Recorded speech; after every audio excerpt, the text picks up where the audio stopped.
விடுதலை அவருக்கு ஒரு பெரிய டைமென்ஷன். அது வந்து வெற்றி சார் வந்து கொடுத்தாங்க. அப்போ அந்த விடுதலை நடந்துட்டு இருக்கும்போதே இந்த கொட்டுக்காளி அந்த படம் பண்ணாங்க. நான் கொட்டுக்காளி ரஷஸ் பார்த்துட்டு சொன்னேன், அண்ணா விடுதலை படத்துல வெற்றி சார் வந்து உங்களுக்கு பயங்கரமா ஒர்க் வாங்கியிருப்பாங்கன்னு. அவங்க வந்து யாரனாலுமே பயங்கரமா நடிக்க வச்சிருவாங்க. பட் எனக்கு என்னமோ தோணுது, கொட்டுக்காளி படம் அதோட 1 மார்க் எக்ஸ்ட்ரா வாங்கிடும்னு நினைக்கிறேன் அவங்களோட ஆக்டரா அப்படின்னு சொல்லி.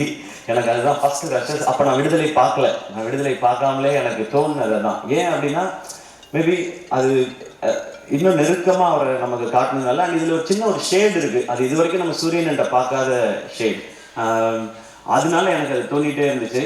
அண்ட் கருடன் அது வந்து கருடன் இந்த பிளான்ல இருக்குன்னே எனக்கு தெரியாது. வந்து ஒரு பெரிய கமர்ஷியல் சக்ஸஸ் கொடுத்தேன். இந்த வருஷம் சக்ஸஸ்ஃபுல்லாக ஓடின படங்களில் முக்கியமான இடத்துல கருடன் இருக்குது. ஒரு 3-4 ஃபிலிம்ஸ் தான் இருக்குதுன்னு நினைக்கிறேன், ஒரு ப்ராப்பர் பிளாக் பஸ்டர் ஃபிலிம்னு. அதில் கருடன் இருக்குது. ஸோ கமர்ஷியல் சக்ஸஸும் கொடுத்துட்டாரு.